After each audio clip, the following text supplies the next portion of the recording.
our YouTube Mas dan Amber.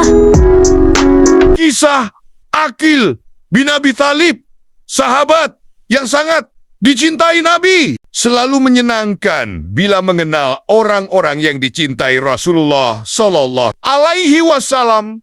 Dengan mengetahui kecintaannya, kita juga akan mencintai mereka. Harapan kita dikumpulkan bersama mereka kelak di surga. Di antara orang yang dicintai Rasulullah Sallallahu Alaihi Wasallam adalah Aqil bin Abu Thalib. Aqil adalah kakak dari Ali bin Abu Thalib. Ia anak paman Nabi Abu Thalib, seorang paman yang menggantikan posisi ayah beliau. Nabi SAW berkata pada Aqil, "Sungguh aku mencintai dengan dua kecintaan." Hadis ini menjelaskan tentang kedudukan Aqil di sisi Rasulullah SAW. Mengapa dia mencintainya dengan dua kecintaan? Jawabannya ada pada riwayat Abu Ishaq. Rasulullah SAW bersabda kepada Aqil bin Abu Thalib, "Hai Abu Yazid, sungguh aku mencintai dengan dua kecintaan. Cinta karena kekerabatanmu denganku, dan rasa cinta karena aku tahu betapa pamanku sangat mencintai."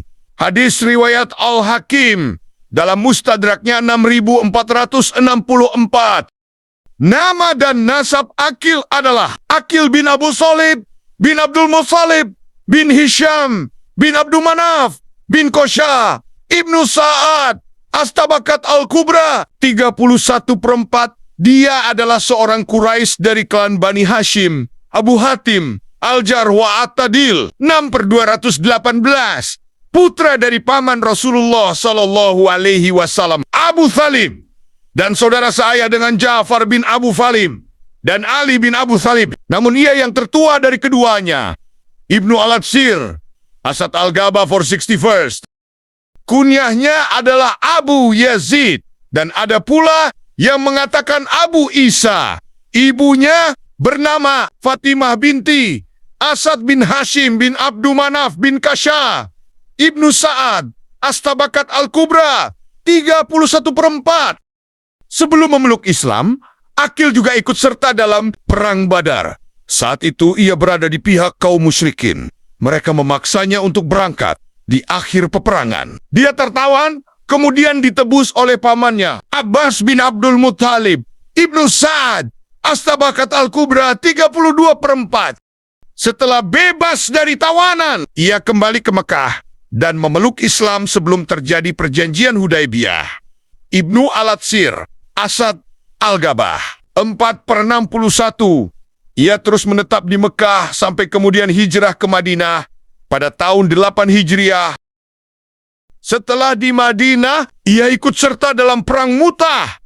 Kemudian kembali dan mengalami sakit, sehingga namanya tak terdengar disebut dalam Fatu Mekah, Perang Taif, Khaybar, dan Hunain. Ibnu Asakir, Tarikh Dimasik 941st. Dalam versi lain disebutkan bahwa ia termasuk orang yang bertahan mendampingi Rasulullah Sallallahu Alaihi Wasallam saat kaum muslimin kokor Kezor di Perang Hunain. Ibnu Al-Atsir, Asad Al-Gabah 461st. Aqil bin Abu Thalib radhiyallahu anhu adalah seorang yang fasih lisannya dan mantap jawabannya. Az-Zarqili 4/242. Orang-orang Quraisy menyatakan bahwa ia adalah orang yang paling tahu tentang sejarah Quraisy. Tapi dia tidak menyukai gelaran ini. Mengapa ia menganggap kalau mengetahui seluk-beluk Quraisy seolah-olah meridai kejahatan mereka di masa lalu? Dulu, orang-orang berkumpul menemui Aqil untuk mempelajari nasab bangsa Arab dan sejarah mereka Ayyamul Arab karena sangat menguasai bidangnya. Ia terkenal dengan sangat cepat dan tepat dalam menjawab. Ibnu Abdil Bar Al-Istab, Fi Mrifoti Al-Ishaq 3178. Abdullah bin Abbas radhiyallahu anhuma mengatakan, ada 4 orang Quraisy yang menyetujui ucapannya dalam permasalahan ilmu nasab. Aqil bin Abu Thalib, Mukhramah bin Naufal Az-Zuri, Abu Jam bin Huzaifah Al-Adawi, dan Waisib bin Abdul Yuza Al-Amiri, Ibnu Abdil Ba Al-Istiabba Mir 3, 1079. Beberapa hadis Nabi diriwayatkan dari Aqil bin Abu Thalib radhiyallahu anhu. Mereka yang diriwayatkan dari Aqil diantaranya adalah anak sendiri, Muhammad. Kemudian cucunya, Abdullah. Kemudian ada nama Musa bin Talha dan Al-Hasan Al-Basri.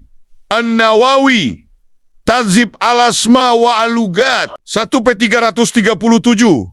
Para ulama yang meriwayatkan haditsnya di antaranya adalah An-Nasai dan Ibnu Majah.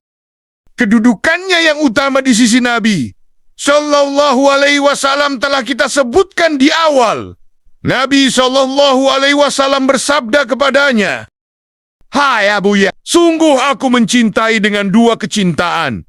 Cinta karena kekerabatanmu denganku, dan rasa cinta karena aku tahu betapa pamanku sangat mencintai." Hadis riwayat Al-Hakim dalam Mustadraknya 6464. Berikut 3 peristiwa ajaib yang menjadikan hati Uqail semakin mantap memeluk Islam. Kisah ini dikutip dari kitab Qisas wa Mahoni karya Al-Sadiq yang tercantum dalam buku kumpulan kisah teladan susunan Profesor Dair Hari M. Hasbalah Thaib. Peristiwa pertama terjadi saat Rasulullah Sallallahu Alaihi Wasallam hendak membuang air besar. Saat itu Rasulullah akan membuang air besar dan di hadapannya terdapat beberapa batang pohon. Maka beliau pun berkata kepada Uqail, "Hai Uqail, teruslah engkau berjalan sampai ke pohon itu dan katakanlah kepadanya bahwa sesungguhnya Rasulullah berkata agar kamu semua datang kepadanya untuk menjadi penutup baginya, karena sesungguhnya baginda akan mengambil air wudhu dan buang air besar." Uqail pun keluar dan pergi mendapati pohon-pohon itu. Namun, sebelum dia menyelesaikan tugas itu, ternyata pohon-pohon tersebut sudah tumbang dari akarnya, serta sudah mengelilingi di sekitar Nabi Muhammad. Peristiwa kedua terjadi ketika Uqail merasa haus.